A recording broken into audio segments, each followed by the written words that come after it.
Let's talk a little bit about why people don't believe. We won't spend a lot of time here. We've mentioned that sometimes they do have their own belief. Yes. Yeah, go ahead.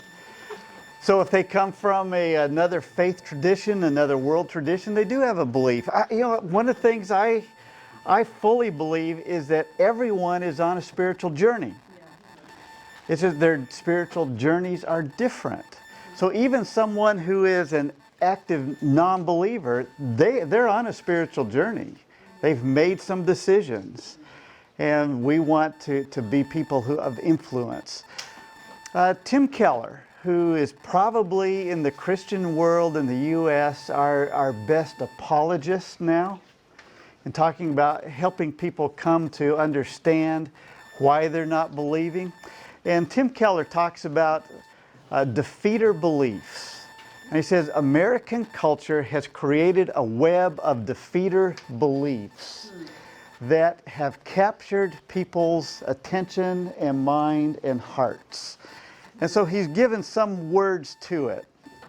So here's some of those words, pluralism and science rules and God's angry, the Bible's unreliable and probably unbelievable, evil and suffering.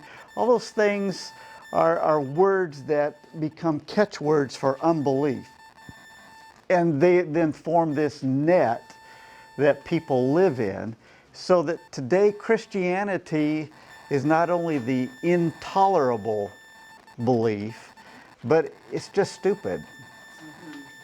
Just doesn't make sense. It's crazy. Why would you be so ignorant that you would have to be a Christian? And that it becomes part of the belief system.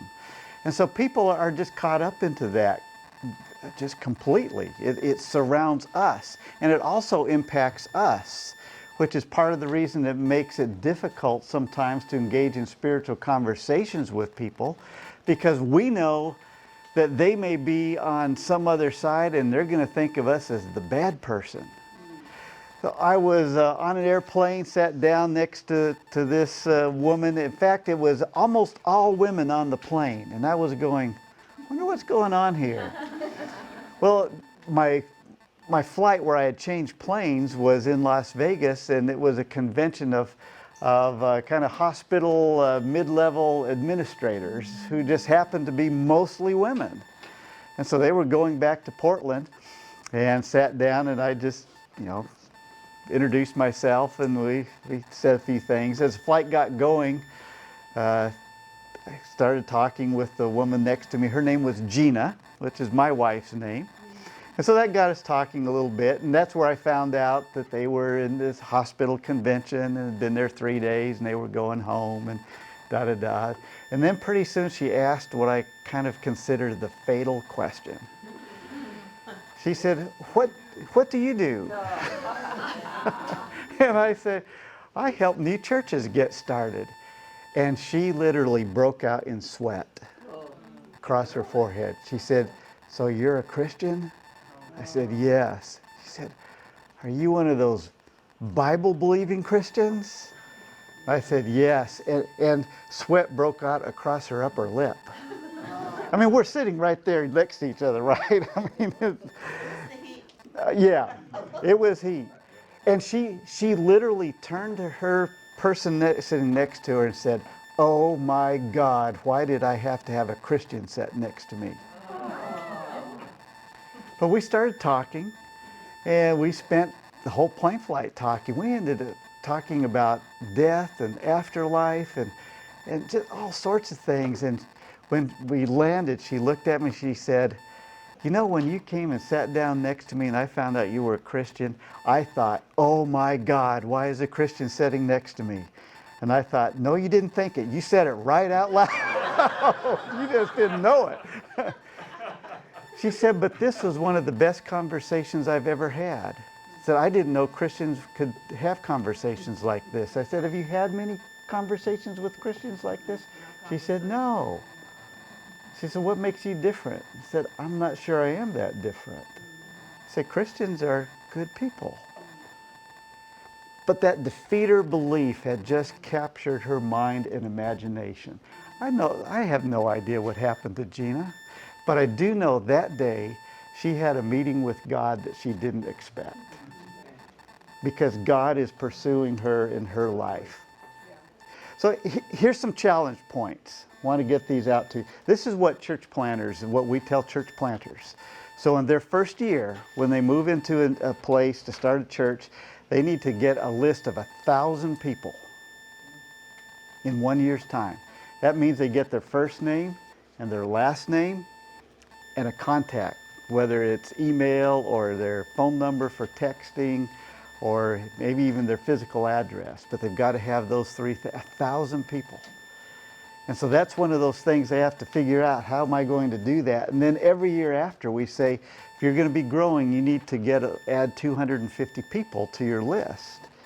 And so for San Leandro, we talked last night with the elders and ministers that your goal over the next 6 months is to try to get 250 people. We call it a relationship cultivation database. Those are very important words. It's relationship. It's not just names on the page. These are people. These are relationships we have. Cultivation. We're cultivating their life of faith. We're trying to get into their life and to be salt and light and goodness in their life. And it's a database because they're people that we love so much, we want to track them. We want to know where they live. We want to know what's going in their life because we love them. Does that make sense?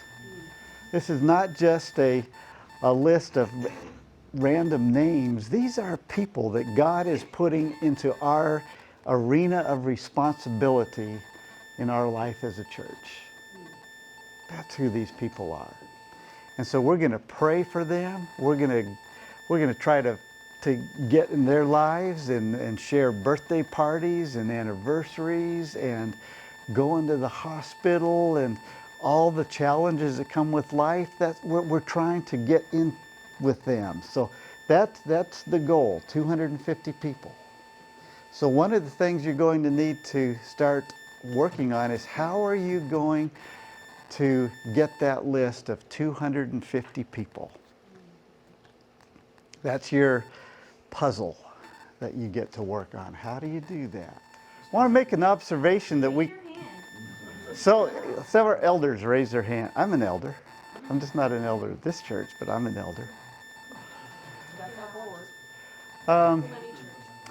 Last night there was a keen observation that was made that in your neighborhood around here, that it's going through a generational shift, that younger families are moving in as people who have lived here 20, 30 years, 40 years are now retiring, moving out. And so this is a place that younger families are moving into. That is such a keen sociological event happening for you, that this neighborhood is changing its life cycle now. Man, that is so good for where you're at. So Donna, this is Donna. This is Scott Christensen. He planted a church in Puyallup, Washington. So Donna lost a child. The child ran away. And she was looking for her daughter. And she went down to Wildwood Park in Puyallup, Washington, because she knew that that's where oftentimes homeless teens gathered. And she went down there and she noticed this group of people having a spaghetti dinner, and a lot of these teens were eating with them. Because every Tuesday night, the Renovo group would go down there and they would serve spaghetti. And they said, we have one rule. So the rule is, you don't eat alone and you don't eat with someone you know. Because they wanted to eat with these teens.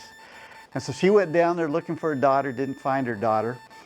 But on her way home, she went down Meridian, the main drag of little Puyallup, Washington, and she saw this big banner that we call it the world headquarters of Renovo. The office was about 600 square feet. The sign was almost as big as the office was. But she saw the sign and said, RenovoChurch.com. So she went home, didn't think much of it, but her 13-year-old son had seen the sign, and he started saying, Mom, so we need to look that church up.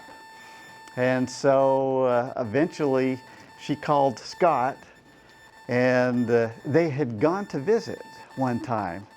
And so Scott had her name, actually it was Scott who called her that day.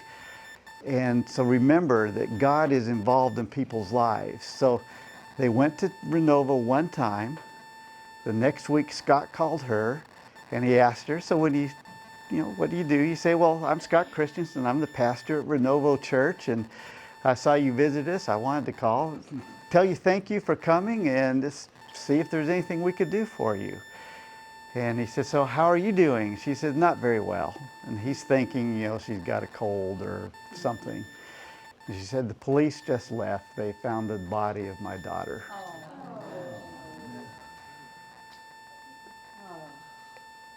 And Scott didn't know what to do. And when he got off the phone, he called me and he said, Stan, what do I do? And I said, well, he grew up in the same church I did. So what happened at Lakeview Church when someone died? We took food to him. Can you guys take food? Yes. And he slammed the phone down or hung it up.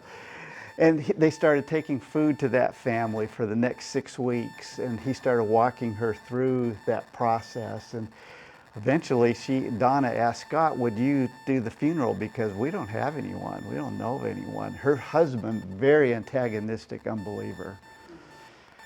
But she became a Christian. 2 years later, Gina and I got to be at a camp and serving food to these kids, and Donna was right next to us with the biggest grin on her face. And her son was coming through the camp, and it had changed her life. Because see, God is working. He's working upstream. He's working ahead of us.